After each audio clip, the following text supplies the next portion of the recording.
Il y avait un certain nombre d'offres d'emploi qui n'étaient pas satisfaites, des métiers possibles et surtout un secteur d'activité méconnu, même si ça peut être étonnant, ou alors très étonnant dans la mesure où on est sur une île.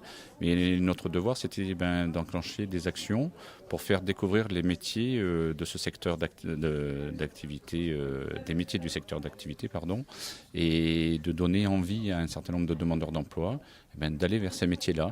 Alors en les faisant découvrir dans un premier temps, en présentant les formations qui sont possibles, et surtout de se dire, je suis sur une île, je veux rester sur mon île, mais il y a peut-être une activité que je n'avais pas imaginée et un métier que je pourrais faire en restant là. Il y a beaucoup d'activités périphériques, mais qui ont un lien avec les métiers purs et durs du maritime.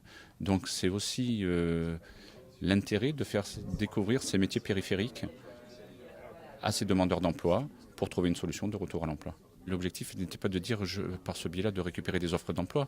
L'objectif de cette manifestation, c'est de faire découvrir ces métiers-là.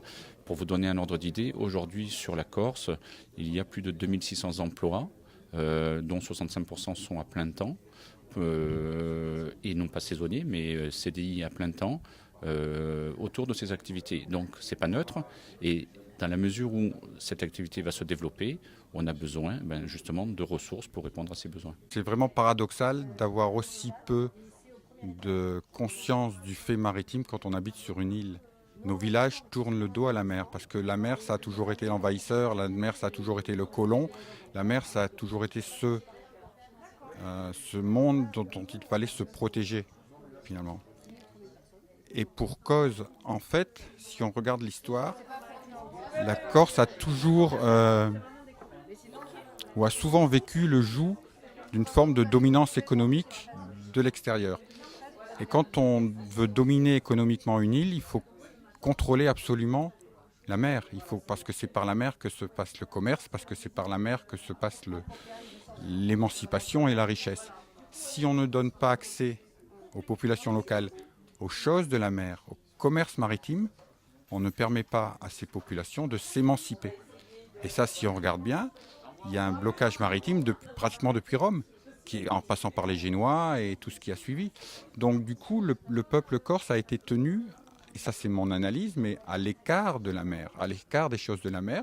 Et donc étant tenu à l'écart des choses de la mer, on le tient à l'écart de l'émancipation économique. Je pense que même nos élus n'ont pas conscience du fait maritime. Il n'y a pas d'office de la mer. Bon, alors un office de la mer, ce serait probablement problématique, c'est peut-être pas ce qu'il faut monter, mais la dernière campagne électorale, on ne parle pas de la mer. C'est un sujet qui est complètement involontairement éludé parce que finalement, on n'a rien à dire sur la mer. La mer, quelque part, on a toujours l'impression qu'on la subit plutôt que d'en utiliser son potentiel économique, social, culturel. Voilà. Saisissons-nous de la mer, réapproprions-nous notre espace maritime parce que la Corse est une île.